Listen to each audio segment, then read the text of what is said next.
Bonjour à tous. Donc dans cette nouvelle vidéo, on va s'intéresser à l'homologie. Donc ça s'inscrit dans la série de vidéos qui pour l'instant ne contient qu'une seule vidéo qui est sur la topologie algébrique. Et donc dans la précédente vidéo, que je vous invite à aller voir si ce n'est pas déjà fait, j'avais parlé de l'homotopie et plus précisément du groupe fondamental, c'est-à-dire le premier groupe d'homotopie. Donc on avait vu à ce moment-là que l'homotopie c'était un moyen de prendre en compte tous les lacets qu'on avait dans un espace donné et d'arriver à déduire des choses sur l'espace topologique en utilisant ces lacets.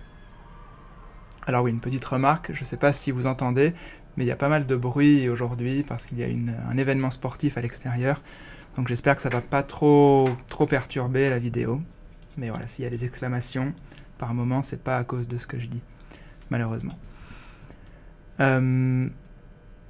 Oui, donc je rappelle juste quelques petites choses très basiques sur la topologie algébrique. Donc cette histoire d'homologie, ça s'inscrit d'une certaine façon dans la topologie algébrique. Et on avait dit que la notion fondamentale, disons l'idée de la topologie algébrique, c'était d'associer des outils, plutôt des objets algébriques, à des espaces topologiques. Typiquement, on avait X, un espace topologique, et on lui associe un certain objet. Alors dans la vidéo précédente, c'était le groupe fondamental, par exemple, pi1 de X, qui était le groupe des lacets. Bon, dans cette vidéo, ça va être autre chose, ça va être des groupes qu'on va appeler les groupes d'homologie, qu'on va noter Hn de X. Bon, donc on va évidemment définir ce que c'est et en grand détail. Donc le plan de cette vidéo, c'est à peu près le suivant. Dans un premier temps, je vais donner une introduction. Une introduction très générale, c'est ce que je suis en train de faire là, et une introduction un peu plus détaillée, donc disons intro 1. Deuxièmement, disons une sorte de motivation. Puis il y aura une partie un petit peu technique où je donnerai toutes les définitions. La définition et les constructions de l'homologie. Enfin, d'une homologie particulière, on verra qu'il y en a plusieurs, et donc je vais en donner une particulière dans cette vidéo-là.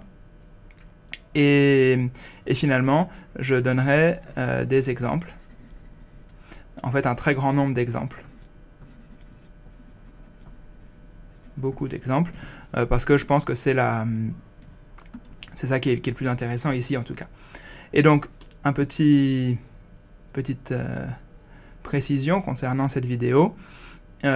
Évidemment, je ne vais pas traiter toute l'homologie, ça c'est comme dans chaque vidéo, je répète toujours que je ne peux pas traiter de tout le sujet, mais ici c'est d'autant plus le cas que je vais vraiment me restreindre à un certain type d'homologie, donc j'en parlerai plus précisément dans cette partie-là.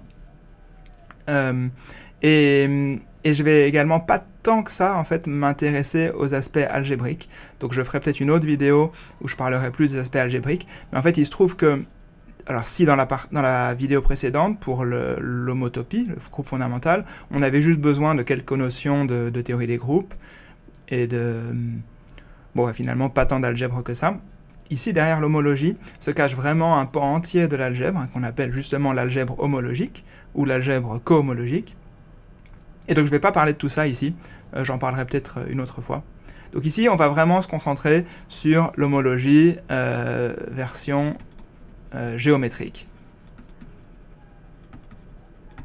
Et on va voir qu'il y a déjà pas mal de choses à dire dans cette version géométrique. Bon, voilà, donc toutes ces précisions étant faites, je vais y revenir dessus tout au long de la vidéo, mais voilà, rentrons un petit peu dans le vif du sujet. Donc la première chose que je voulais dire, c'est voir que l'homologie peut se voir un peu comme une réponse à l'homotopie. Donc je rappelle, il faut vraiment distinguer ces mots. Homotopie, c'était par exemple le pi1 de X, et l'homologie. Donc l'homologie, on va avoir plusieurs groupes, comme j'ai dit, des Hn, mais le premier groupe d'homologie, ça va être H1 de X. Et donc, il y a une relation finalement, d'une certaine façon, pour passer de l'homotopie à l'homologie, c'est une simplification. La raison, c'est que l'homotopie, c'est compliqué. On a vu des exemples, on a vu ces produits libres la dernière fois, quand j'avais calculé les homotopies d'espaces privés de points, etc. Donc, on va essayer de simplifier. Plus simple. Et alors, cette simplification, en ce qui concerne le pi1, donc le groupe fondamental et le H1, elle est vraiment, c'est vraiment une simplification, et elle prend la forme suivante. C'est ce qu'on appelle l'abélianisation. Donc l'abélianisation, ça veut juste dire qu'on prend que le groupe H1, ça va être la même chose que pi1, sauf qu'on va imposer que tout commute dedans. Le groupe devient abélien. Et donc évidemment, un groupe abélien, c'est beaucoup plus simple qu'un groupe non abélien. Donc je vais donner des exemples très nombreux par la suite. Mais voilà, en gros, ça c'est vraiment la grande idée. Alors, donc ça c'est le contraste avec l'homotopie.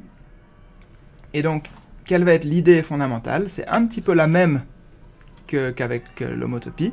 Ça va être toujours de compter les choses topologiquement non triviales dans l'espace, et donc essentiellement les trous.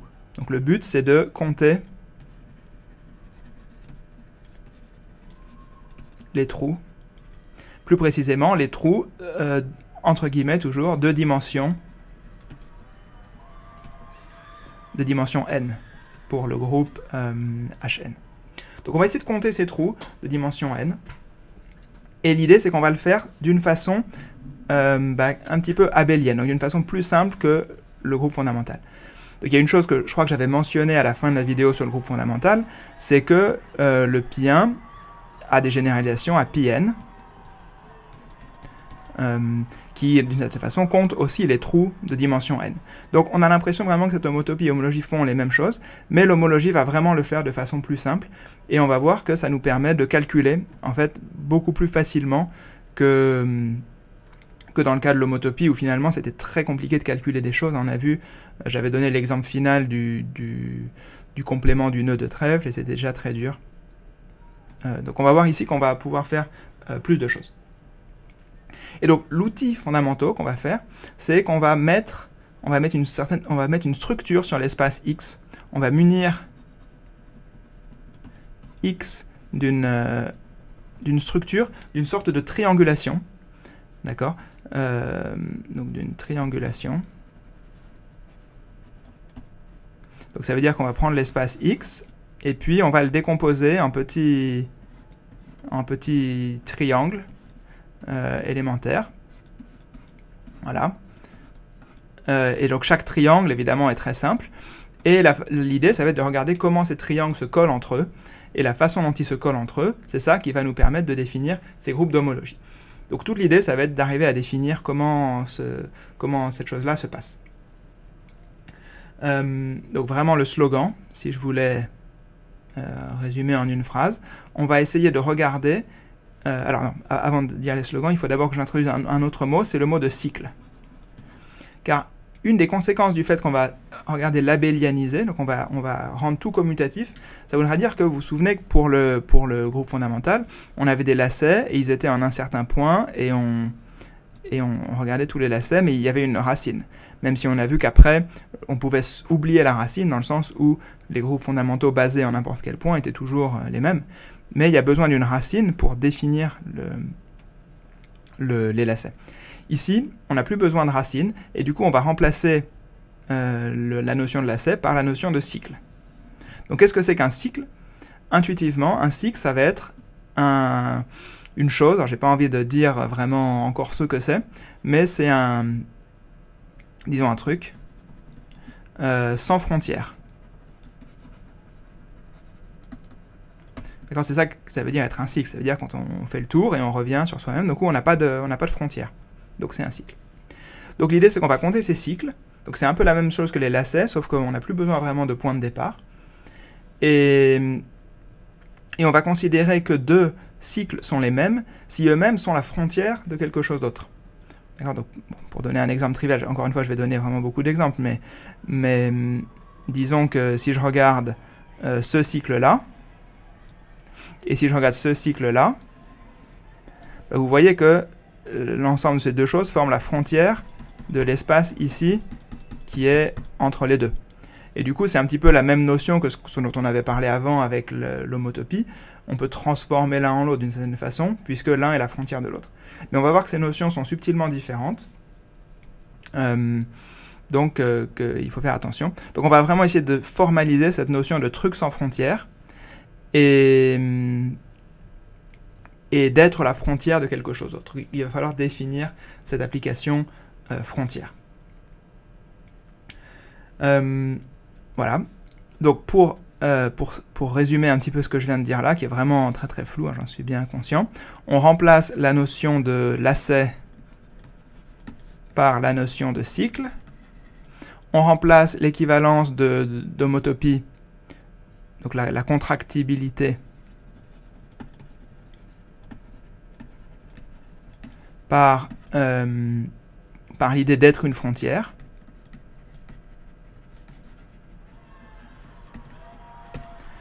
Et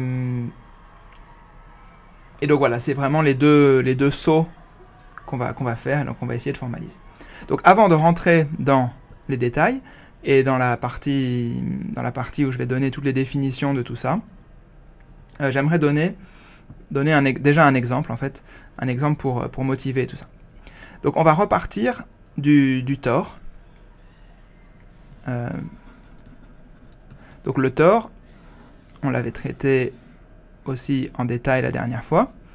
Le tore, on avait calculé précédemment que son groupe fondamental, pi1 du tore T2, c'était égal à Z plus Z. C'était 2 copies de Z. Et là, pour le coup, c'est abélien. Du coup, pour le tore, le groupe d'homologie, H1, bah, ça va être la même chose. Pourquoi? Bah parce que pi1 est déjà abélien, donc quand je l'abélianise, bah ça reste le même. D'accord? Donc pour le tore, finalement, il n'y a pas grand-chose de nouveau, et les notions d'homologie et d'homotopie sont exactement les mêmes. Donc par exemple, si je dessine un lacet en rouge, ici,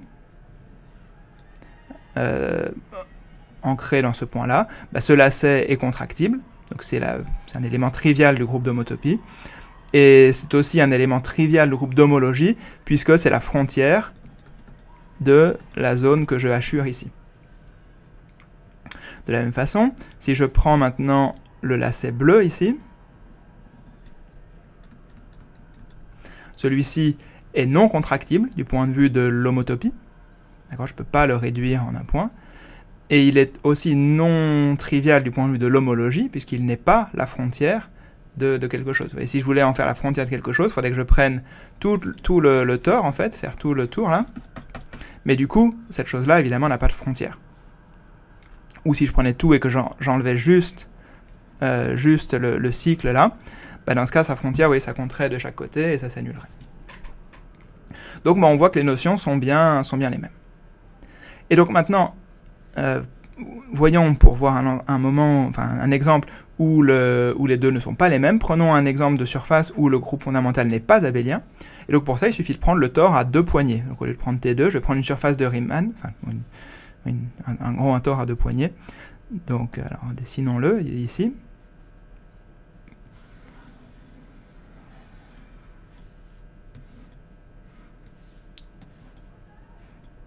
Et alors là, je ne sais plus si j'avais donné exactement quel était le groupe fondamental. Mais donc, ce groupe fondamental, en gros, on a 4 cycles fondamentaux. Donc, disons... Alors, je vais déjà l'écrire... je vais l'écrire... ici. Donc ça va être le groupe. Bon, je ne vais pas donner la structure exacte, j'ai pas envie de rentrer dans trop de détails ici, mais en gros, on a, disons que je vais prendre ce cycle-là, ici, que je vais appeler A. Je vais prendre celui-ci, que je vais appeler B. Je vais prendre celui-ci, que je vais appeler C. Et puis celui-ci, que je vais appeler D. Et il se trouve que si vous calculez, bon, je ne donne pas exactement ce qui se passe, mais ce groupe est non abélien. Et on a une relation entre tous ces éléments, que si je calcule A, B, A-1, B-1, je vais trouver la même chose que si je calcule... alors, il faut que je le fasse dans le bon sens.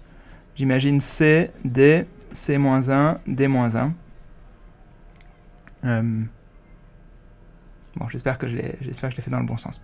Voilà, mais donc on va avoir une relation comme ceci. Mais vous voyez que ces choses-là, et donc ça c'est différent de l'identité. C'est différent de 0, du lacet trivial. Et alors, à l'inverse, dans le groupe H1, bah là on va voir que c'est juste égal à 4 copies de Z. Donc, au lieu d'avoir cette structure un petit peu compliquée, on va juste avoir Z, Z, Z, Z. D'accord ? Le Z généré par chacun de ces 4 cycles. Et c'est tout abélien, ouais, tout commute, donc en particulier, A, B, A-1, B-1, bah ça fait 0, ça fait l'identité. Et alors, la raison profonde pour laquelle ça marche, c'est la suivante. Je vais faire maintenant ce dessin, qui est, je pense, le dessin le plus important de toute cette vidéo, enfin du moins pour bien comprendre la différence entre homologie et homotopie. Donc je vais dessiner en rouge le cycle ici. Voilà. Donc je dessine ce cycle. Et je prétends que ce cycle, appelons-le C, je prétends que C n'est pas trivial dans Pi1 de x, mais qu'il est trivial dans H1 de x. Donc ça vraiment, il faut essayer de le comprendre. Donc déjà, prenez le temps, prenez 5 minutes pour essayer de voir que ça c'est vrai. C'est-à-dire quand je dis que c'est pas trivial, ça veut dire que je ne peux pas déformer ce cycle-là, ce lacet. Je ne peux pas le déformer pour avoir le lacet trivial. À essayer de le faire, vous pouvez peut-être croire que si vous le tirez un petit peu par là, et vous allez réussir à le faire devenir ça, mais c'est pas possible, ça marche pas. Vous allez voir que il va rester coincé à cet endroit-là à cause du trou qui est là. Donc ça va pas marcher. Donc ça c'est très important de le voir, que c'est pas 0, c'est-à-dire qu'on peut pas le déformer à quelque chose de trivial. Mais maintenant, voyons la deuxième chose très importante aussi, c'est de voir que c'est 0 dans H1, c'est-à-dire que quand je dis que c'est 0, ça veut dire que c'est la frontière de quelque chose, donc je vais la dessiner en jaune. Donc pour voir que ça c'est vrai, et ben il suffit de dessiner, de hachurer toute cette partie-là en jaune. Et vous voyez que ce cycle, c'est bien la frontière de la partie jaune. Donc ça c'est très important. Si la partie jaune, je l'appelle, je sais pas, D, ben j'ai que C, c'est la frontière de D. Frontière, je vais le noter avec cette notation-là. D'accord, C, c'est la frontière de D, et du coup, en homologie, on va considérer que c'est trivial. Donc prenez vraiment le temps d'essayer de bien comprendre cet exemple-là. Il est vraiment fondamental, et c'est vraiment quelque chose de très joli à visualiser. Et en gros, ça renferme toute la raison pour laquelle l'homologie est plus simple, en quelque sorte, que l'homotopie. Puisque dans l'homologie, vous voyez que ce cycle-là va être tué, va être 0, alors qu'il n'était pas dans l'homotopie. Voilà. Donc ça, c'était pour la partie introductive. Et donc maintenant, toujours pour finir cette introduction, un petit peu longue, il faut que je parle du fait qu'il y a plusieurs types d'homologie. Et en particulier pour ces espaces topologiques, les différents types d'homologie qui sont utiles. Disons que l'homologie la plus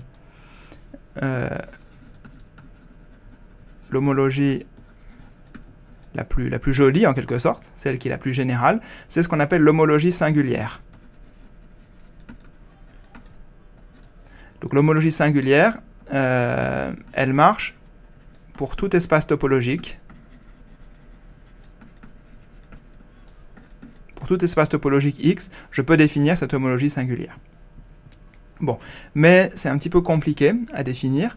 Enfin, c'est pas si compliqué que ça, mais disons que c'est compliqué ensuite à manipuler. Du coup, il y a une autre homologie qu'on appelle l'homologie simpliciale. Simpliciale. Voilà. L'homologie simpliciale qui marche pour une certaine classe d'espace topologique. Pour certains espaces topologiques X. Mais l'avantage de celle-ci, c'est que c'est très facile à visualiser, c'est très facile à calculer, à donner des exemples. Et en fait, bon, sauf si vous êtes un topologue un peu vicieux, ceci suffira, puisque en gros, les bons espaces topologiques sont toujours dans cette classe-là. Donc, dans cette vidéo, on va se concentrer exclusivement sur l'homologie simpliciale. Au début, j'avais prévu de parler de la singulière aussi, mais je pense que la vidéo sera juste trop longue, donc ce sera peut-être pour une autre fois aussi. Donc ceci étant dit, on se concentre là-dessus. Et avant de passer à la suite, je voudrais préciser qu'il existe beaucoup d'autres classes d'homologie. Par exemple, quelque chose qui s'appelle l'homologie d'intersection, l'homologie de Borel-Moore, bon, etc. Il y en a vraiment plein. On va pas faire tout ça ici. Encore une fois, peut-être que j'en parlerai une autre fois. Donc on va se concentrer sur celle-ci, mais en fait on va voir que c'est assez général. Et pour ceux qui seraient vraiment déçus de ne pas faire la générale, celle-ci, sachez que, bon, au moins ces deux définitions là, singulière et simpliciale, ça coïncide pour les espaces qui sont dans la bonne classe. Donc en fait, si on sait calculer celle-ci, ça nous donne aussi celle-ci, pourvu que l'espace soit pas trop dégueulasse. Voilà, donc finalement, c'est quand même pas mal de savoir faire l'homologie simplicielle. Bien, ceci étant dit, je passe maintenant à la partie un petit peu technique.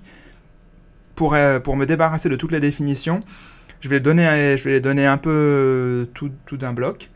Mais bon, vous inquiétez pas, donc il y aura plein d'exemples après. Pour ceux qui sont un peu allergiques aux définitions et aux choses un peu formelles, vous pouvez sauter, donc je mettrai dans la description le plan. Et donc si vous voulez sauter cette section, bah, vous pouvez aller directement à la partie des exemples. Voilà. Donc allons-y. Donc définition de l'homologie simplicielle.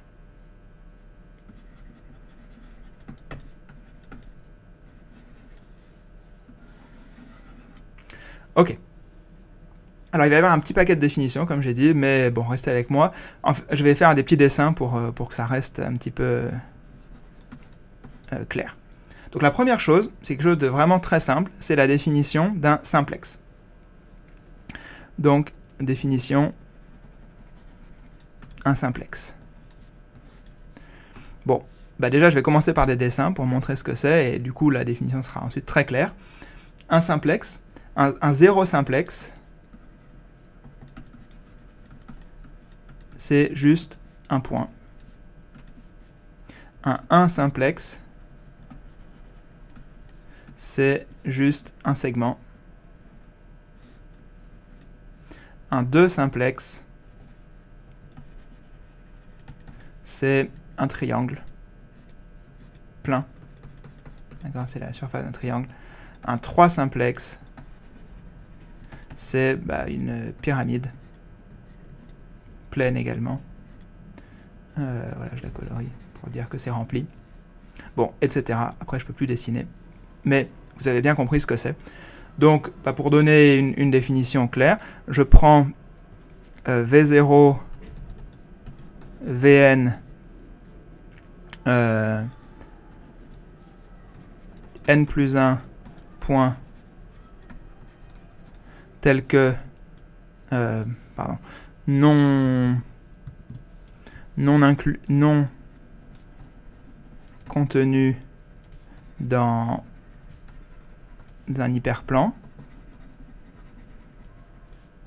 d'accord, de dimension n.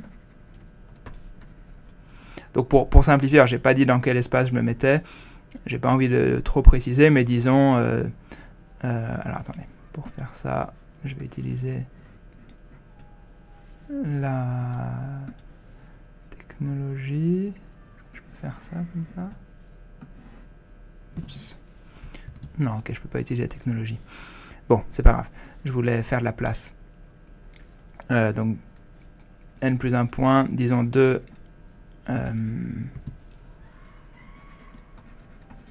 de Rn. Je me mets dans un certain espace Rn. Je prends n plus 1 point non contenu dans un hyperplan de dimension n. Et alors, je définis le simplex. Le simplex associé est l'enveloppe convexe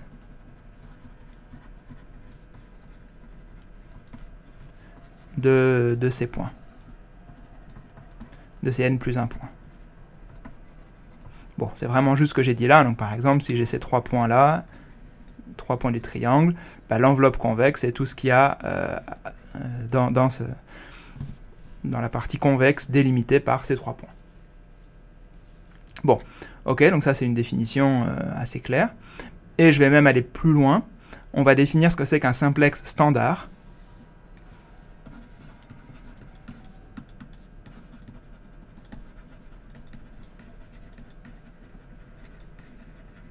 Donc un simplex standard, c'est simplement un sous-ensemble de Rn plus 1. Donc on va le noter delta n. C'est simplement l'ensemble des points de Rn plus 1, donc de coordonnées t0, tn, dans Rn plus 1, tel que la somme de tous les ti soit égale à 1, et tous les ti sont positifs ou nuls. D'accord? Pour tout i. Somme sur i. Voilà. Donc, bah, qu'est-ce que c'est? Si je veux faire des dessins, delta 1, c'est quoi? Bah, je me mets dans R2. Donc, hop, ça c'est R2.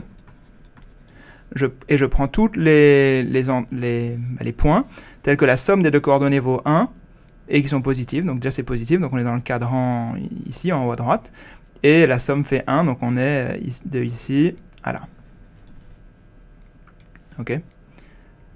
Si je veux delta 2, bah, je me mets dans R3, donc là je dessine les 3 axes. Je prends que la partie positive, d'accord, à cause de cette inégalité-là.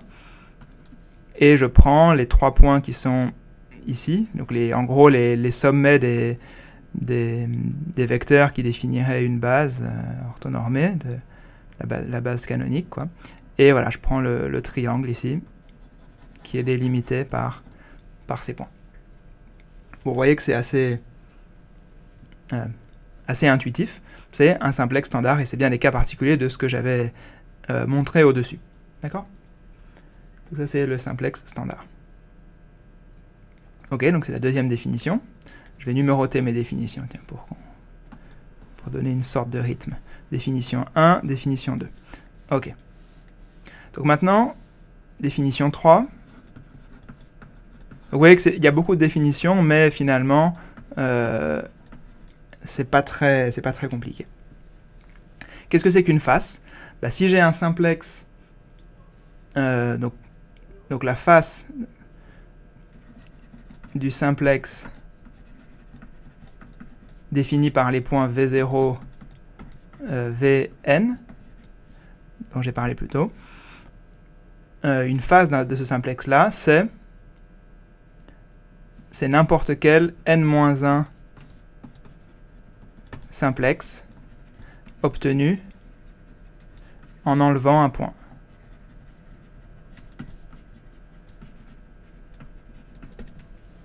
Ok, donc par exemple, si j'ai ceci, j'ai un 2 simplex qui est ce triangle, bah, il a 3 faces. Quelles sont ces 3 faces? Bah, ce sont les 3 côtés. 1, 2 et 3. Si j'ai un 2 simplex, voilà, donc c'est tout l'intérieur qui est là-dedans, bah, j'ai 4 faces. Donc vous voyez que pour un n simplex, on a toujours n plus une face, puisqu'on peut enlever n'importe lequel des n plus un point qui sont là. Et donc bah, une face, par exemple, c'est ce triangle-là.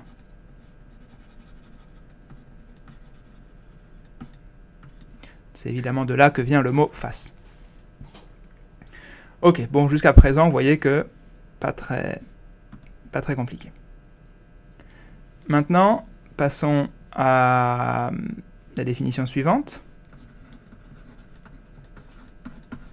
Là, c'est la grosse définition, on va dire. C'est la définition de complexe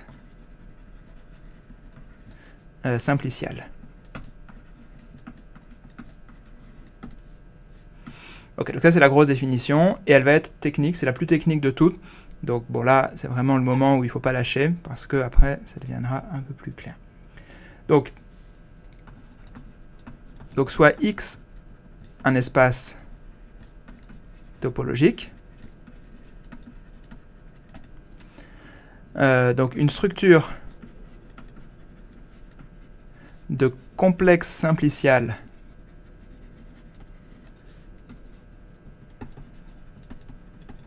sur X, c'est la donnée d'une collection d'applications, est une collection d'applications continues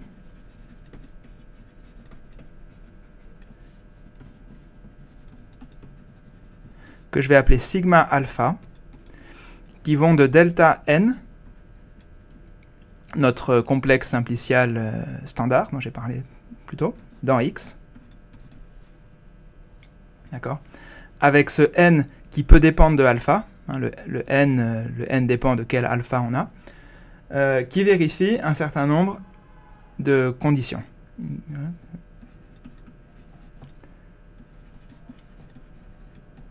D'accord, ça va vérifier un certain nombre de conditions, mais juste avant de citer ces conditions, en gros, ce que je dis là, cette définition, c'est la définition de triangulation. C'est-à-dire que je suis en train de dire que je prends mon complexe simplicial standard, donc par exemple, disons que je suis dans une dimension 2, où je prends des triangles, et je les envoie continuellement dans l'espace X. Donc je vais couvrir l'espace X. Donc il faut que j'arrive à dire cette hypothèse, que je couvre tout l'espace X, et que je le couvre une et une seule fois, et puis bon, un certain nombre de conditions, donc allons-y. Donc la première condition, c'est que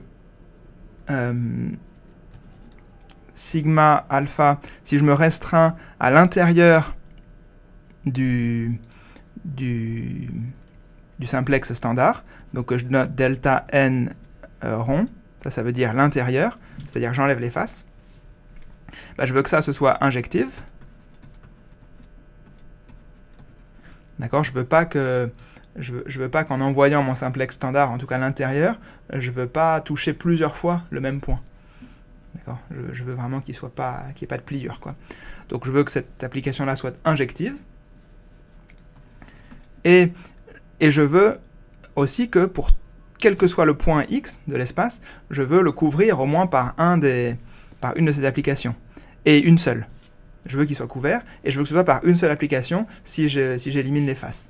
Donc, et pour tout X de l'espace, il existe un unique alpha, tel que X appartient à l'image de l'application sigma alpha, restreint à l'intérieur de son domaine de définition. Donc cette définition-là, cette condition-là plutôt, ça nous dit que l'espace doit être recouvert par ces petits simplexes, et tout point l'est une et une seule fois par l'intérieur en tout cas. Mais évidemment, les simplexes ont des faces, et du coup, au moment où il y a des faces, bah, ça se touche. Donc ensuite, il faut que je définisse un petit peu comment est-ce que ça se touche. Donc deuxième condition, toute restriction toute restriction de sigma alpha sur une face. Donc sigma alpha est défini sur delta n. Et donc si je la restreins maintenant à une face du simplex standard, alors je veux que ce soit un autre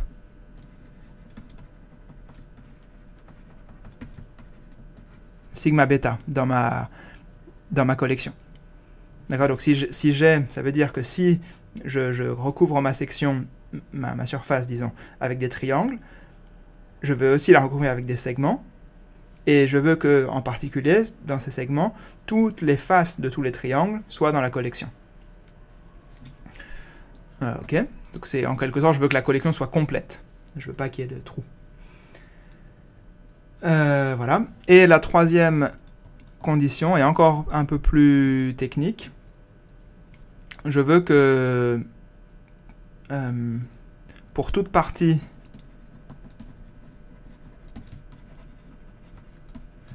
A dans X, je veux avoir que A est ouvert dans X, si et seulement si l'image inverse de A par toutes les applications sigma est ouvert. Dans le domaine de définition, dans delta n, ceci pour tout alpha. Bon, je voulais donner la définition en entier parce que c'est important, juste pour voir un petit peu ce qui se passe. Je vais l'illustrer dans un moment sur un exemple. Mais, non, je vais l'illustrer même tout de suite, comme ça au moins ce sera fait, juste pour montrer qu'en fait il n'y a rien de compliqué là-dedans. Donc, illustrons ça sur un exemple. Je vais prendre un cercle, je vais prendre vraiment un truc simple. Prenons un cercle. Alors, je vais prendre S1, ce cercle, et je vais le munir de... Je vais mettre un point ici, disons que je vais appeler ce point-là A, et ce point-là B. Et ce segment-là, de ce côté-là, je vais l'appeler petit a, et ce segment de ce côté-là, je vais l'appeler petit b. D'accord? Et donc, quand je dis ça, je me donne... Là, ça y est, je me suis donné un complexe simplicial, parce qu'en gros, je me suis donné une application, sigma... alors, j'en ai 4. J'ai sigma 1, sigma 2, sigma 3 et sigma 4. Donc, sigma 1 qui va de delta 0 dans le cercle, sigma 2 qui va aussi de delta 0 dans le cercle, et puis sigma 3 qui va de delta 1 dans le cercle, et sigma 4 qui va aussi de delta 1 dans le cercle. Et qu'est-ce qu'elle donne? Disons que celle-là, c'est celle qui, à l'unique point de sigma 0, associe A, celle-là, c'était B, celle-là, c'est le segment petit a, et celle-là, c'est le segment petit b. Bon, et donc maintenant, on peut vérifier que les conditions ici sont bien satisfaites. Premièrement, toutes ces applications-là sont injectives, d'accord, à des points différents de leur... bon, pour celle-là, c'est trivial, pour 1 et 2, et puis pour 3 et 4, à des points différents du segment, on associe bien des points différents du cercle, donc c'est bon. Tout point du cercle est dans une seule des images de ces 4 applications restreintes à la partie ouverte, disons l'intérieur de leur domaine de définition. Le point A est dans l'image de ça, de sigma 1, et pas dans l'image des autres, puisque comme je me suis restreint à la partie ouverte de sigma de delta 1 par exemple, j'ai exclu les côtés, du coup je suis pas dans l'image de sigma 1, de sigma 3. Bon voilà, on vérifie facilement ça. Si je restreins sigma alpha sur une face, donc par exemple je restreins sigma 3 ici, qui est donc cette partie-là, sur une face de sigma 3, c'est-à-dire je vais me restreindre soit là, et effectivement chacune des deux est bien un autre élément de mon complexe, hein, donc en particulier c'est sigma 2 et sigma 1. Et puis si je prends une partie ouverte du cercle, on peut vérifier que sigma moins 1 va bien être ouvert. Bon. Voilà. Donc vous voyez qu'il n'y a rien de très compliqué là-dedans, c'est juste je recouvre mon espace par l'image des simplexes, donc en gros juste par des triangles, des segments et des points si je suis en dimension 2. Voilà, on va avoir l'occasion vraiment de voir beaucoup d'exemples, donc je continue. Je passe maintenant à la définition 5.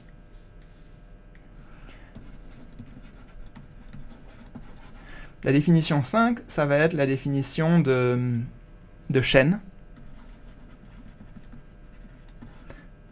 La définition de chaîne, c'est... On s'approche un petit à petit de l'homologie. Il y aura peut-être 7 définitions, donc oui, on est à 5 sur 7. C'est pas mal. Donc, je vais prendre X, un espace topologique, muni d'une structure de complexe simplicial, donc comme au-dessus.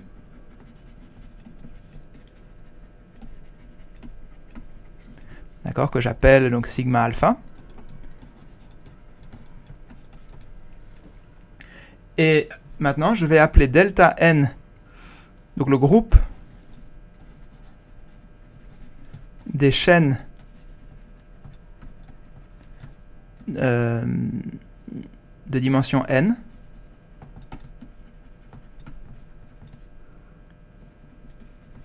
Et le groupe que je vais noter delta n avec le n en bas cette fois-ci, de x, qui est simplement l'ensemble de toutes les combinaisons linéaires. Donc les sommes sur alpha,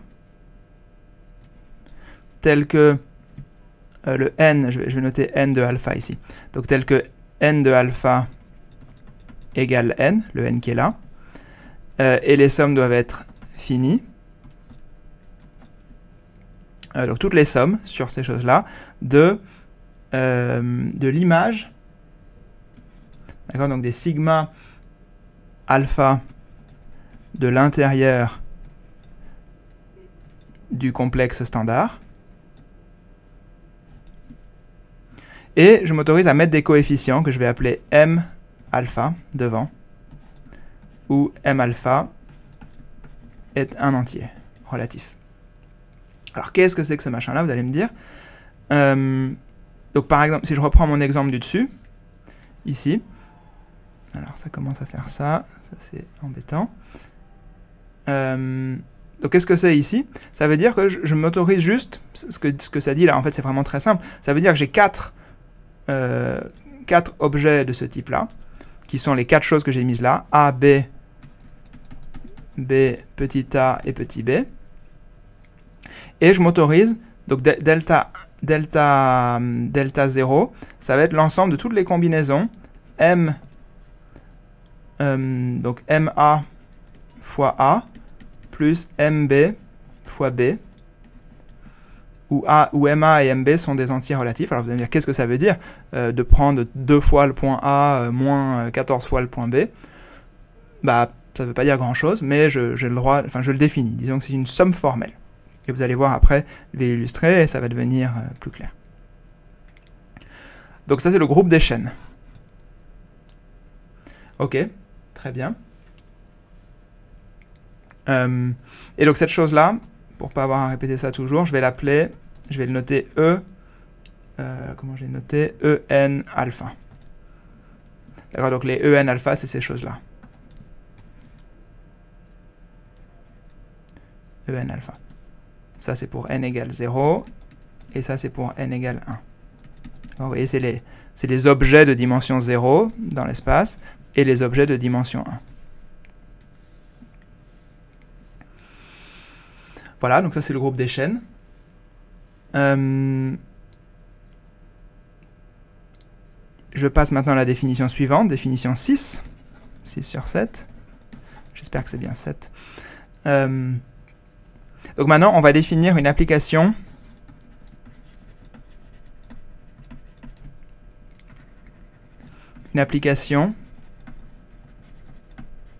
linéaire. Donc linéaire au sens linéaire sur Z, mais on n'est pas sur un corps, mais bon, on voit ce que ça veut dire. Linéaire sur Z. Donc je sais pas comment dire ce symbole, mais disons D, qui va, alors plus précisément dn, qui va de delta n de x dans delta n-1 de x, qui est simplement l'application frontière. Et alors comment on la définit? On la définit, vu que c'est linéaire, il suffit de le définir sur une base, et une base, j'ai donné ici, une base c'est ces choses-là. D'accord? Et donc comment est-ce qu'on va la définir? Il faut lui dire ce que ça vaut sur la base. Oh, pénible ça. Et donc, alors bon, finalement je vais un peu confondre un peu toutes les notations. Bon non, alors donc dn de téléphone qui sonne. Donc dn de sigma alpha, ça va être égal à la somme sur i, pour i allant de 0 à n plus 1, de moins 1 puissance i fois sigma alpha restreint à... donc je dois me restreindre à une face, c'est-à-dire que si sigma alpha était défini à partir d'un simplex, et donc tel qu'il soit des points v0 jusqu'à vn, d'accord, ici je remets tous les points, mais le point vi, je l'enlève, donc je note avec un chapeau pour dire comme ça que je l'enlève.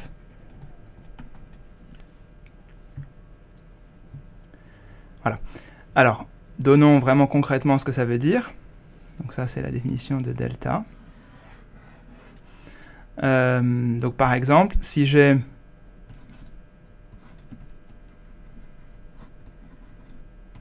ceci, j'ai A, B, ça va juste, et donc je mets une certaine orientation pour dire que dans mon simplex, j'avais A puis B. Vous voyez que d'abord, j'enlève, donc j'ai le terme 0, donc j'enlève le point A, il me reste juste B, donc, et donc c'est moins 1 puissance 0, donc ça me fait B. Et ensuite, le deuxième cas, j'enlève B, donc j'ai plus que A, et maintenant j'ai I égale 1, donc j'ai moins 1. Donc ça donne juste B moins 1. Vous voyez que c'est la notion de frontière. Si j'ai la frontière maintenant d'un triangle comme ceci, et disons que j'appelle A, B, C, disons les trois bords, et je vais noter A, B et C, les trois sommets, alors j'ai que je somme sur les faces. Donc alors prenons par exemple, donc disons qu'initialement j'appelle ABC mon triangle, avec cette orientation-là, donc je peux la donner en mettant une flèche ici au milieu, pour dire dans quel sens je tourne. Donc d'abord je dois enlever A, donc j'ai juste BC, avec un signe plus, donc c'est B. Ensuite j'enlève B et je mets un signe moins, donc j'ai AC avec un signe moins, donc AC c'est petit c avec un signe moins, donc moins C. Et ensuite j'enlève C, donc j'ai AB avec un signe plus, donc plus A. Et donc c'est ça que je définis ici de façon plus générale. Mais en gros ça veut juste dire, on prend la frontière, on donne une certaine orientation et on tourne, et on met un signe comme ça en alternance. Et alors je vais interrompre ce flot des définitions maintenant, pour donner une propriété, une sorte de théorème si on veut, qui est vraiment au cœur de l'homologie, en gros c'est pour ça que ça marche. Et c'est la raison pour laquelle on met ce moins 1 puissance i là. Attendez, je vais le mettre en rouge. Il est très important et vous allez voir pourquoi. Il est là pour faire marcher le théorème suivant. Donc théorème. Alors je mets théorème, en gros il est vraiment très simple à prouver, mais on va. Donc c'est si je compose deux applications frontières, dn-1 rond dn, j'obtiens 0. Donc pour ceux qui ont vu mes vidéos sur les différentiels, j'avais parlé beaucoup de cette relation d2 égale 0. Donc c'est lié. Ceci, c'est ce qu'on a, c'est lié à, bon, là c'est la version cohomologique. Et ça, c'est la version homologie. Donc je ne parle pas de cohomologie ici, hein, j'en parlerai peut-être la prochaine fois. Homologie. Mais c'est vraiment la même chose. Et j'avais dit à quel point cette équation-là était cruciale. Donc ici, celle-ci est tout aussi cruciale. Hein, c'est celle qui permet de définir la chose. Donc on va le démontrer. Ça fait pas de mal de temps en temps de démontrer quelque chose. Donc d'autant que là, c'est vraiment très simple. Donc il suffit, encore une fois, pour montrer que c'est 0, vu que c'est linéaire, de le montrer sur une base. Et donc on va juste calculer dn-1 de dn de sigma. Alors, ok, donc dn-1 de dn de sigma. Je prends sigma qui appartient à... qui est un élément de la base, hein, donc qui est un simplex en gros, qui est donc v0, vn. Il faut que ce soit un n simplex pour que dn s'applique dessus. Donc ok, calculons ça. Ben, j'applique la formule que j'avais tout à l'heure. Donc c'est dn-1 de la somme moins 1 puissance i pour i allant de 0 à n de sigma restreint à v0, vi que j'enlève et vn. Voilà. Ensuite, par linéarité, ben, je peux échanger ces symboles-là, c'est une somme finie, donc il n'y a pas de problème. Donc ça me donne la somme pour i allant de 0 à n de moins 1 puissance i fois dn-1 de ce truc-là. Et donc dn-1 de ce truc-là, ben, je vais avoir la somme pour j, en principe j allant de... Donc là maintenant j'ai plus que n points, et non pas n plus 1. Dans le sigma, j'ai déjà pris une fois la frontière, je suis sur une face. Donc maintenant, bah, il faut que, en principe, que j'aille de 0 à n-1, mais en fait les indices vont de 0 à n, parce que je dois sauter i. Donc je dois faire de 0 à i-1, de moins 1 puissance j, sigma restreint, alors je ne vais pas écrire tous les points, je vais juste écrire que j'ai vj que j'ai oublié et vi que j'ai oublié. D'accord. Et puis, bah, j'ai le reste de la somme pour j allant de i plus 1 à n, de moins 1 puissance, alors puissance quelque chose, je vais le dire, et donc sigma, où j'ai enlevé vi cette fois-ci, i est d'abord, et j est ensuite. Et donc, quelle est la puissance ici? Là, c'est très important. Vous voyez que le rang j, j'ai décalé d'un, mais en fait, j'ai pas... Vous voyez, i a été sauté ici. Donc, du coup, c'est j moins 1. D'accord? Et ça, c'est crucial. Ok. Donc maintenant, si je regroupe toutes ces sommes, j'ai la somme pour i compris entre 0 strictement inférieur... pardon, c'est l'inverse. Donc la première somme, c'est la somme pour 0, j strictement inférieur à i, inférieur ou égal à n, de moins 1 puissance i plus j, sigma avec les points vj et vi enlevés.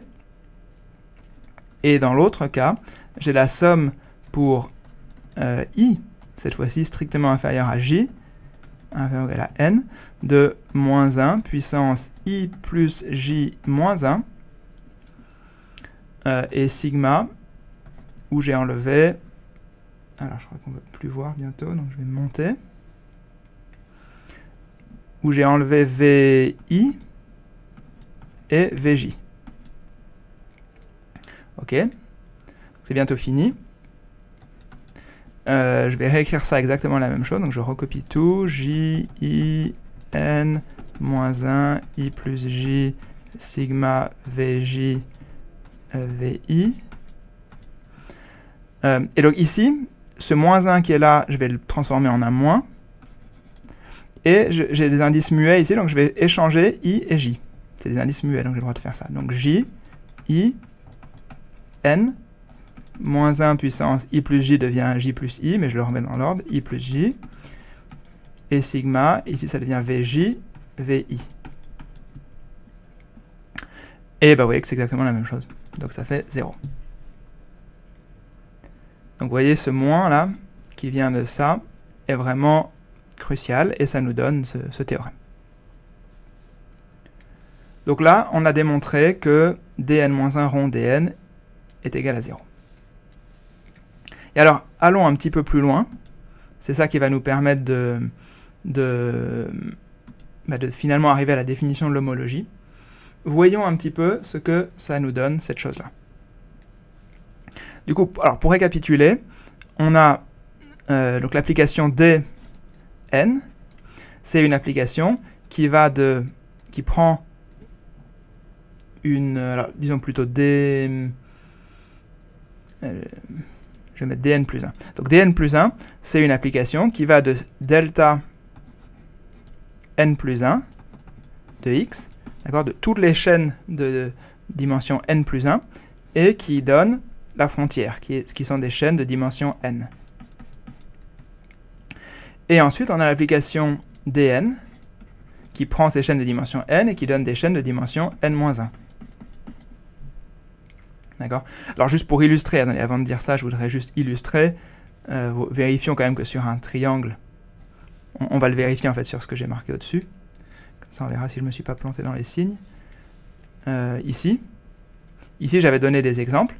Donc calculons la double frontière maintenant de ce triangle. Donc dd du même triangle qui est là. Bah, vous voyez que j'ai dit que c'était, donc ça doit être db moins dc plus dA. Ah oui, vous voyez que là, on peut faire sauter les indices, puisque c'est clair qu'on agit toujours sur une chaîne de bonne dimension. Donc en général, on ne met pas les indices. Là, j'aurais dû mettre que c'était D1, et là que c'était D2. Et donc là, ce serait D2 et D1, et là, ce serait DD1. Bon, voilà. Et donc maintenant, B, bah, vous voyez, j'utilise la formule qui est ici. dB, B, je regarde ici, B, c'est C moins B, donc c'est C moins B, moins C, c'est C moins A, plus A, et A, c'est B moins A. Et donc on obtient, les C s'en vont, les B s'en vont, et les A s'en vont, donc on obtient 0. Donc bon, ça marche. Vous voyez, D2 égale 0. Ok. Donc revenons-en à nos moutons ici. On a cette structure-là, et donc on a cette relation fondamentale que D, je vais l'écrire peut-être au-dessus, je vais l'écrire ici, d'accord, dn-1, plutôt dn rond dn plus 1 est égal à 0. Donc là, ça c'est ça va être l'écran où se passe la définition de l'homologie et où vraiment les choses profondes arrivent. Mais vous voyez qu'en fait tout est simple maintenant qu'on a fait tout ça. Tout est dans cette relation-là. Puisque, à cause de ça, prenons un élément de l'image de dn plus 1. D'accord? Inclus là-dedans, j'ai l'image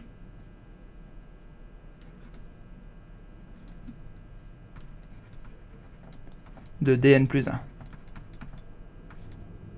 Et inclus là-dedans, j'ai aussi le noyau, ker, de dn. D'accord? Par définition de l'image et du noyau. Mais ce que nous dit ça, c'est que dès que j'ai quelque chose dans l'image, tac, si je calcule dn dessus, ça me donne 0. Du coup, dès que j'ai quelque chose dans l'image, il est automatiquement dans le noyau. Donc en fait, j'ai une inclusion ici de l'image de dn plus 1 dans le noyau de dn. Donc si ça, c'est pas clair, il faut y penser un peu. C'est vraiment crucial de comprendre ça, que cet encadré-là implique immédiatement cet encadré-là. Je laisse un petit peu de temps pour y penser. Et vu qu'on a cette inclusion, eh ben on va pouvoir définir le groupe d'homologie par simplement, en gros, les choses qui sont dans le noyau, mais qui ne sont pas dans l'image. Vous voyez que j'ai le nom pour faire vraiment un dessin très très mauvais, mais je vais dire que ça, c'est le noyau de DN, et il y a une partie ici qui est l'image de DN plus 1, ici, et donc je l'enlève, et ce qui me reste, c'est ça que je vais appeler l'homologie, HN.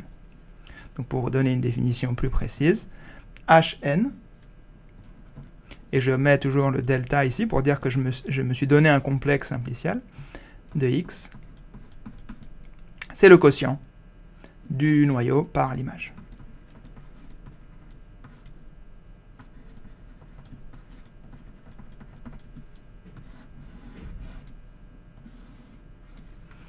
Voilà.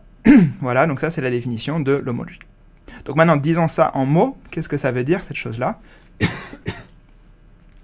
Ce que ça veut dire, c'est que donc un élément... Alors, je vais essayer de monter un peu là. Donc un élément de l'homologie, de Hn, est un cycle. D'accord? Donc il n'a pas de bord. Donc vous voyez, on arrive enfin aux notions dont je parlais dans l'introduction. Pas de bord, puisqu'il est dans le noyau. Ça veut dire pas de bord. Qui n'est pas un bord lui-même. Puisque s'il était un bord, il serait là, et du coup, le quotient le tue. D'accord? Donc ça, c'était la définition que j'avais dit un peu dans l'introduction, c'est l'idée. L'idée que dès que j'ai quelque chose qui est un bord, je le tue. Et donc, il me reste que les bords qui ne sont pas des bords. D'accord? Donc, dans l'introduction, j'avais dit c'est un truc qui n'a pas de bord et qui n'est pas un bord. Bon, bah voilà, maintenant, on sait ce que c'est. On a défini, toutes ces définitions nous ont servi à arriver là. Donc ça, c'était ma définition 7, j'imagine. Et donc, c'est la définition de l'homologie. Donc, vous voyez que la raison pour laquelle ça marche, c'est que pour pouvoir faire ce dessin, il faut évidemment que ça soit inclus dans ça. Et donc, dire que ça, c'est inclus dans ça, c'est exactement dire ça. Dire que on a cette égalité. Et donc, à chaque fois qu'on aura des ensembles comme ça, vous voyez, delta n plus 1, delta n, delta, connectés par des flèches comme ça, telles que dès que j'en compose 2, j'obtiens 0, je pourrais toujours faire cette astuce-là. Donc c'est pour ça qu'on a plein de types d'homologie. Parce que dès qu'on a une situation comme ça, on peut faire l'homologie. Et donc l'étude de ces chaînes et de ces situations-là, c'est ce qu'on appelle l'algèbre homologique. Et donc j'ai dit que j'en parlais pas trop, donc j'ai juste utilisé ici pour donner la définition, mais maintenant, on va pas l'utiliser plus que ça dans cette vidéo. Donc très bien, maintenant on sait ce que c'est que l'homologie. Encore une fois, je reste dans la partie formelle pour encore quelques minutes, et après on va être noyé sous les exemples.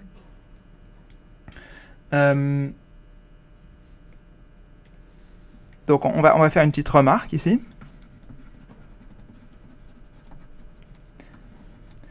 On va se placer dans un cas simple, mais qui en fait va couvrir aussi beaucoup de cas, qui est le cas où si X est un complexe, est disons un espace topologique, muni d'une structure de complexe simplicial, bon j'abrège un peu, donc je vais abréger tout ça en disant juste si X est un complexe simplicial avec un nombre fini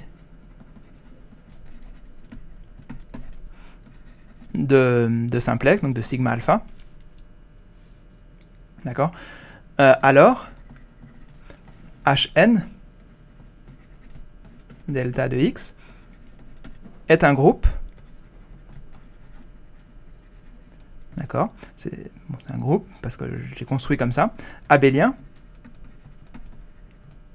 puisque tout est abélien, dans le groupe des chaînes était lui-même abélien, c'était juste les combinaisons linéaires à coefficients entiers, groupe abélien, tout ce qui est plus normal. Donc c'est un groupe abélien de type fini. C'est-à-dire qu'il est généré par un nombre fini de générateurs, qui sont simplement ces trucs-là. Et il existe un théorème de structure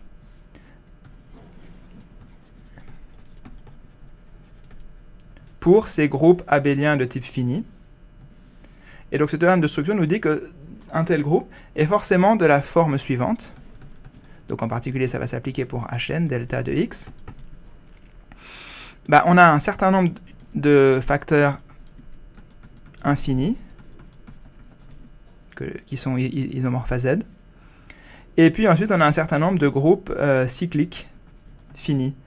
Z sur Q1Z,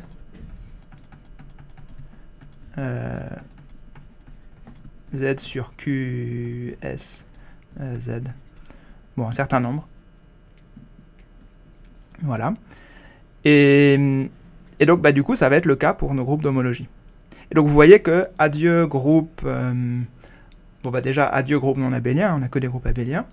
Mais aussi, adieu tout type de groupe un peu compliqué qu'on avait dans l'homotopie.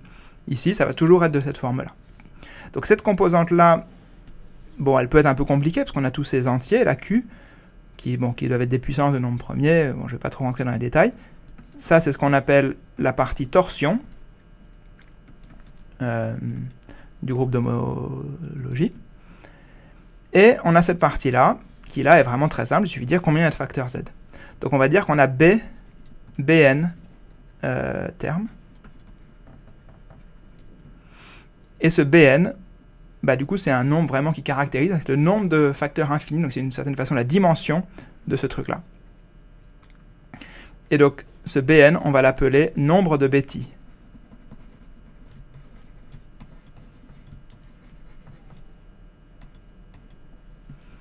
Le nombre de Betti. Le nème nombre de Betti. Et alors, ce nombre de Betti, je donne... La première, c'est vraiment les dernières définitions. Deux toutes petites définitions qui utilisent ces nombres de Betti. Et après, on part dans les exemples. Donc, la première définition, c'est qu'à partir de ces nombres de Betti, on peut définir ce qu'on appelle le polynôme de Poincaré.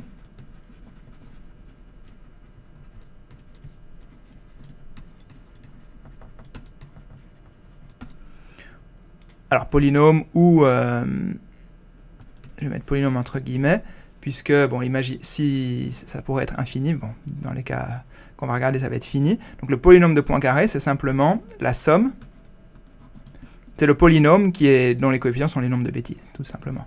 C'est la somme des BI x i, x puissance i, pour i plus grand que 0. Donc ça, on va l'appeler le polynôme de Poincaré, P, x, de petit x. Et l'autre définition, c'est simplement ce qu'on appelle la caractéristique de l'aire,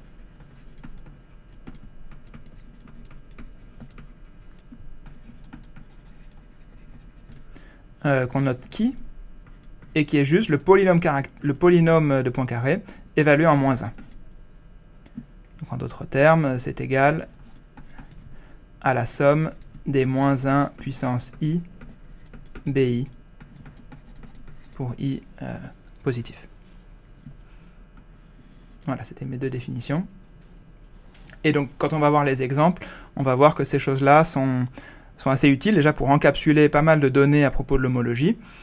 Et puis, ça a des comportements agréables qu'on va pouvoir relier à des caractéristiques géométriques, tout un tas de choses. Voilà. Donc, alors peut-être qu'il est utile que je fasse un petit récapitulatif de cette section un petit peu longue de définition, mais j'espère que c'était assez clair. Donc je remonte petit à petit la chaîne des définitions. Alors voilà. Donc pour résumer, on a commencé par dire, ok, on se donne une définition d'un simplex. Un simplex, c'est juste un point, un segment, un triangle, une généralisation de dimensions arbitraires de ces choses-là. On s'était pris en particulier un simplex standard, qui nous sert, parce que comme ça nous donne un point de référence, et pour les définitions, c'est pratique. Ensuite, on a défini ce que c'était qu'une face. Une face d'un simplex, c'est juste le simplex de dimension 1 de moins qui est sur les bords, quoi. Puis, on a donné cette définition un peu lourde de complexe simplicial, où on disait en gros que un complexe simplicial sur un espace topologique X, c'est juste un recouvrement de X d'une bonne manière par plein de simplexes de dimensions variées. Et ensuite, on avait dit qu'une fois qu'on a ce recouvrement, on peut faire des combinaisons linéaires de toutes ces choses-là, qu'on appelle des chaînes, et qui forment des groupes abéliens. J'ai pas dit ici, mais donc ce groupe-là, c'est un groupe abélien. Voilà. Puis, une fois qu'on avait ça, on a défini sur ces groupes une application linéaire qui était l'application de frontière, D, définie d'une certaine façon. Et en fait, la façon dont on l'a définie, bon, c'est important, mais le plus important, c'est la propriété qu'elle satisfait. C'est-à-dire que si je l'applique 2 fois à la frontière d'une frontière, c'est toujours rien du tout, il n'y a pas de frontière de frontière. Et comme on avait ça, du coup, on a ce schéma fondamental ici, qui nous dit que on peut considérer ce quotient, on peut considérer les cycles, c'est-à-dire les éléments qui n'ont pas de bord, en tuant les éléments qui sont eux-mêmes des bords. Donc on veut les éléments sans bord qui ne sont pas des bords. Et une fois qu'on avait ça, on a utilisé le fait que dans les espaces topologiques agréables, on va avoir la notion de nombre de Betti, qui est le nombre de facteurs infinis dans le groupe d'homotopie, et ça nous permet de définir ces deux choses-là, le polynôme de Poincaré et la caractéristique de l'aire. Donc là, on a fait le tour de l'homologie simpliciale, et maintenant je vais donner un certain nombre d'exemples pour illustrer tout ça. Et alors peut-être pour être, en fait je le pense là à l'instant, c'est peut-être stratégiquement pas idiot de couper la vidéo ici, et pour que ce soit pas trop long, et je vais mettre la deuxième partie, je vais mettre les exemples dans une deuxième partie séparée. Donc pour ceux qui veulent voir les exemples, rendez-vous tout de suite dans la partie 2.